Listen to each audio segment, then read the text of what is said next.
जय जगन्नाथ सांग मैंने जय माँ रामचंडी आसतु आज आउ गोटे नूतन जगह मुझे देखा ये खोर्धा जिलार गड़माणी निकटस्थ माँ रामचंडी मंदिर एटी ऐतिहासिक किंवदंती रही से किंवदंती सहित मुझे आपको संपूर्ण पहाड़ एवं माँ परिदर्शन कराइबी आसतु मंदिर परिदर्शन करवा। ये माँ यज्ञ मंडप देखो केते लोक गाड़ी घोड़ा प्राय समय पाखापाखि 5टा एबे भी बहुत लोक अच्छा पर्यटक अच्छा पवित्र पंचुक उपलक्षे जनगहलीपूर्ण रही माँ स्थान देखु ये माँ रामचंडी पवित्र पीठ संपर्क में संक्षिप्त सूचना दि जाइए।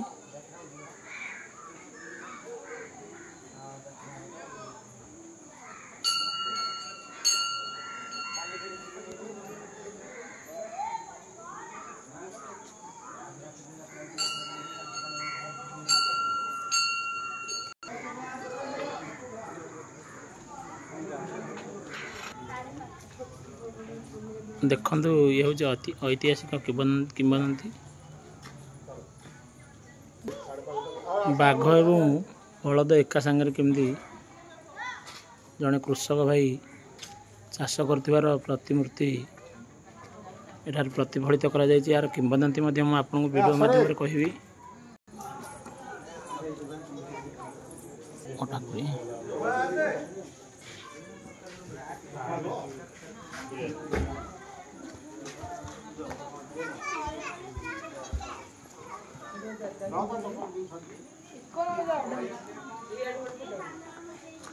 माँ रामचंडी मंदिर प्रारंभिक मुखशाला देखु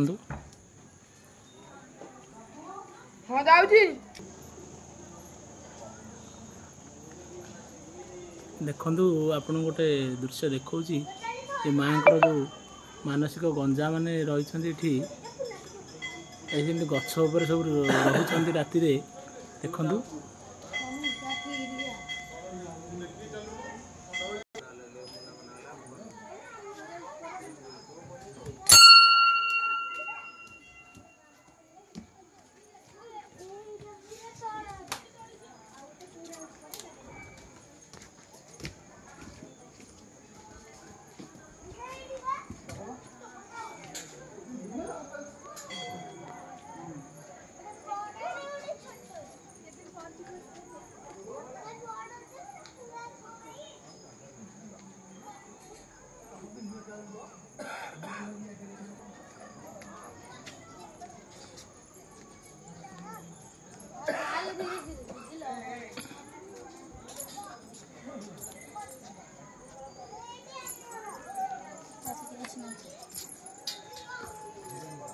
पहाड़ उपर जावाई देखो केते सुंदर भाव पहाड़ निर्माण करा जायछि।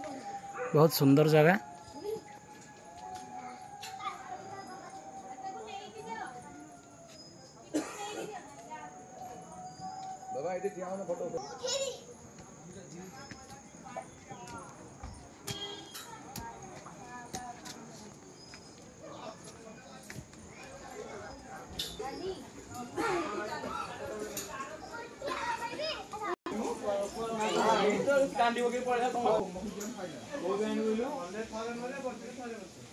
देखो एपटे हूँ बलदर प्रतिमूर्ति ए पाखे माँ व्याघ्रर प्रतिमूर्ति एवं से किंवदंती विषय देखु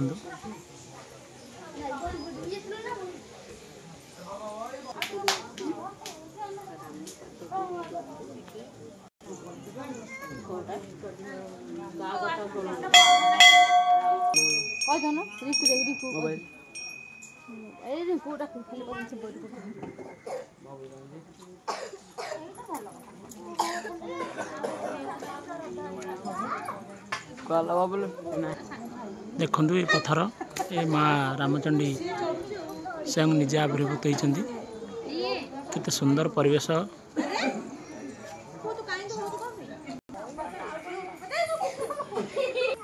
देखु माँ माँ को निकट जो भक्त मैंने मानसिक बाना बांधी देखु।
ପୀଠ ଗଡ଼ମନ୍ଦିର। तृतीय जुगे रामचंद्र जो 14 वर्ष वनवास जाते से समय चंडिया नामक जड़े शबर ये हूँ वन दुर्गा बोली देवी की पूजा करता से समय रामचंद्र आसवा समय ये जो चंडिया शबर सहित भेट होता भेट जो होता से जो रामचंद्र एवं चंडिया शबर से समय रामचंद्र ना देले रामचंडी चंडिया शबर एवं रामचंद्र एवं चंडिया से नाम है रामचंडी जो कंध संप्रदाय लोक पूजा करते माड़ी नुहे कि ब्राह्मण नुहे कंध संप्रदाय लोक एवं कंध संप्रदाय लोक पूजा करते। आपन नाटा आज्ञा मो ना हूँ जगन्नाथ साहू ग्रामवासी किंतु मो सहयोगी एबे मांकर कालीसी अछंती जे तांकर नाम कालीसी अछंती हमर कालीसी अछंती हमर हटक अछंती आ ये मां रामचंडी कर 12 मास 13 पर्व आज्ञा हमर पंचगण यात्रा चैत्र मास रामनवमी की होची यज्ञ यात्रा रज महोत्सव रज यात्रा एवं ता सहित मध्य भी हमर मार होची प्रसिद्ध पर्व होची दशहरा षष्ठी रे सप्तमी पूजा मार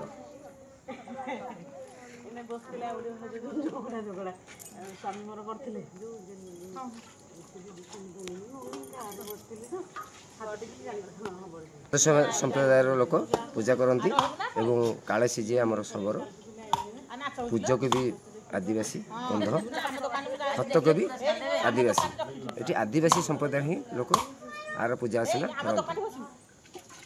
करते माँ पाखे भक्त माने कुकुड़ा आउ छेली बोदा मेढ़ा जाचंगा ये जार जहाँ मनस्कामना पूर्ण हुए से मानसिक छाड़ी दिखती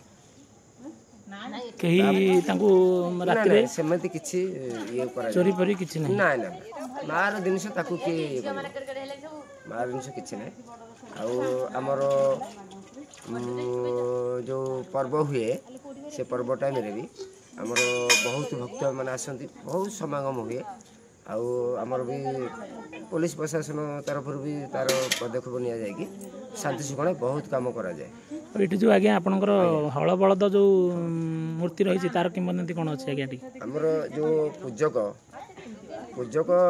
ठाकुराणी पूजा करिया समय ताकू जमीबाड़ी राजा अमल दान कर ठाकुर जमी चाष कर भोगराग पूजा भोग बसवाई से भोगर जो जमी चाष करने जमी दि जाए से बिल बाड़ी चाषबास करे बिल चाष कर तार हले बलद से जो बिल चाष कर बलद फिटे देकी आसला तार ठाकुराणी बाहन जी बाघ ता बलद को पटे खाईगला भर ये आउ ठाकुराणी पूजा करने आसला ना आसलानी स्वप्न है तू कहीं मो ठाकुराणी पूजा करने आसलुनि मत कहीं पूजा करने आसलुनि से कहला मो बलद तो जब खाईगलु तो बाहन ये खाईगला ताले मु कहीं तो बिल चाष करी मु कहीं तो पाखे भोग बसबी जो पूजा करी से राति स्वप्न दश है तू सका जीवु जो पटे बलद अच्छी आउ बलद लंगल धरिकी जाकि बिलटे देखू जी शोथ जचिकी हल बुलेबू ये कौन कर जो पटे बलद थिला आ लंगल जुआड़ी धरिकी बिल मुंडे पहुँचला बेलू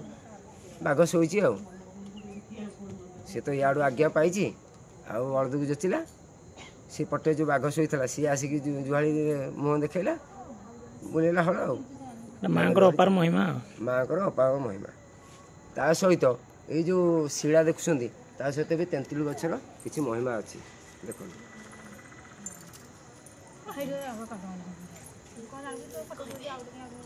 सहित ये शिला बादे से बढ़ुले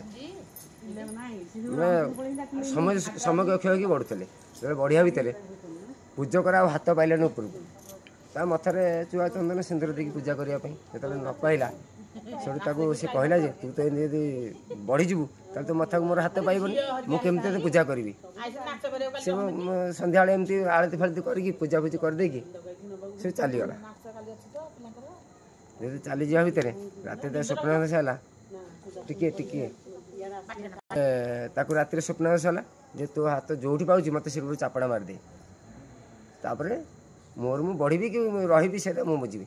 ଇଏ ତାପରଦିନ ସକାଳୁ ଆସିଲା ଗୋଟେ ଚାପଡ଼ା ପକାଇଦେଲା, ସେ ଜାଗାରେ ଯେଉଁ ଚାପଡ଼ା ମାରିଛି ସେ ଜାଗାରୁ ଖଣ୍ଡେ ପଥର ଫାଟିଗଲା। ଫାଟିଯିବା ଭିତରେ ସେ ଖଣ୍ଡ ରହିଲା, ଆ ବାଟରେ ଇଏ ତେନ୍ତୁଳି ସହିତ ବାଦରେ ବଢ଼ିଲା। ସେଇ ଯେଉଁ ଖଣ୍ଡ ଫାଟିଗଲା ବର୍ତ୍ତମାନ ସେଇ ଖଣ୍ଡକ ସେଇଟା ଦେଖାନ୍ତୁ, ସେଇ ଖଣ୍ଡକ ସେ ବର୍ତ୍ତମାନ ଚୁଆ ଚନ୍ଦନ ସଜା ଚାଲିଛି, ସେ ବଢ଼ୁଛି କି ରହୁଛି ତାର ବି ଆମେ ବି କଳନା କରିପାରୁନା।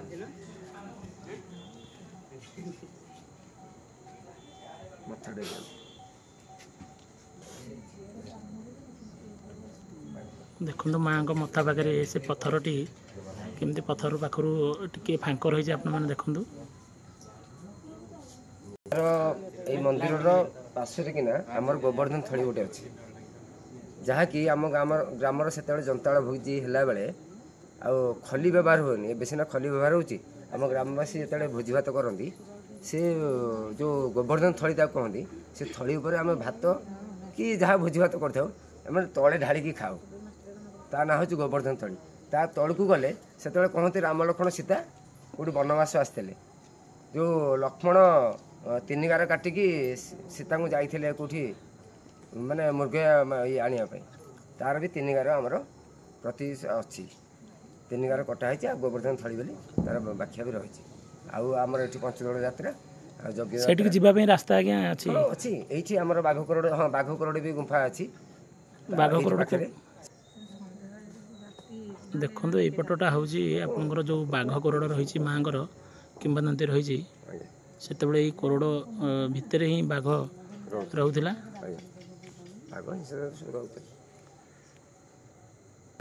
ଆମେ ଏଠା ତା ପରିବେଶ ପରିଷ୍କାର କରିସାରିକି ଆମେ ଭକ୍ତମାନେ ସବୁ ତଳକୁ ଯାଉ କରି, ତାର ପହଡ଼ ସମୟ ସେ ରାତିରେ କୁଆଡ଼େ ବୁଲାବୁଲି କରେ କି ନ ବୁଲେ ସେଇଟା ତା ମା ଉପରେ ନିର୍ଭର।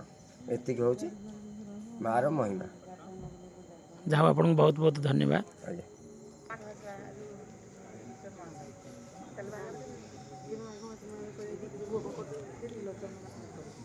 ଦେଖନ୍ତୁ ଏପର୍ଯ୍ୟନ୍ତ ମଧ୍ୟ ଭକ୍ତମାନେ ସମସ୍ତେ ଆଳତି ଦର୍ଶନ କରିସାରିବା ପରେ ମନ୍ଦିର ପ୍ରାଙ୍ଗଣରେ ଅଛନ୍ତି।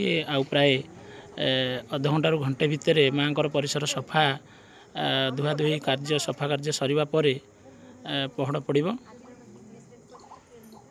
ତାପରେ ଏ ଜାଗା ସୁନସାନ ହେଇଯିବ। ତ ଆପଣମାନଙ୍କୁ ମୁଁ ଗୋଟେ କଥା କହି ରଖେ, ଆପଣମାନେ ଖୋର୍ଦ୍ଧାରୁ କଣ୍ଟା ଛକ ଦେଇ କଣ୍ଟା ଛକରୁ ଗଡ଼ମାଣିତ୍ରୀ ଆପଣଙ୍କର 20 କିଲୋମିଟର ବସ୍ ଆସିବା ପାଇଁ ସୁବିଧା ରହିଛି। ବରମୁଣ୍ଡାରୁ ମଧ୍ୟ ଗାଡ଼ି ଆସୁଛି ଏବଂ ଆପଣମାନେ ଯଦି ବାଇକ୍ ଯୋଗେ ଆସିବେ ମଧ୍ୟ କଣ୍ଟା ଛକ କିମ୍ବା କୁରାଠମଲ ଛକରୁ ଆସିଲେ ପ୍ରାୟ 20ରୁ 24 କିଲୋମିଟର 22-24 କିଲୋମିଟର ଭିତରେ ହେବ। ଆସନ୍ତୁ ଥରେ ଏ ଜାଗା ପରିଦର୍ଶନ କରନ୍ତୁ ଆଉ ମାଆଙ୍କର ସାନ୍ନିଧ୍ୟ ଲାଭ କରନ୍ତୁ। ଆଜି ପାଇଁ ମୁଁ ଭିଡ଼ିଓଟି ଏଇଠି ରହୁଛି। ଜୟ ଜଗନ୍ନାଥ, ଜୟ ମା ରାମଚଣ୍ଡୀ।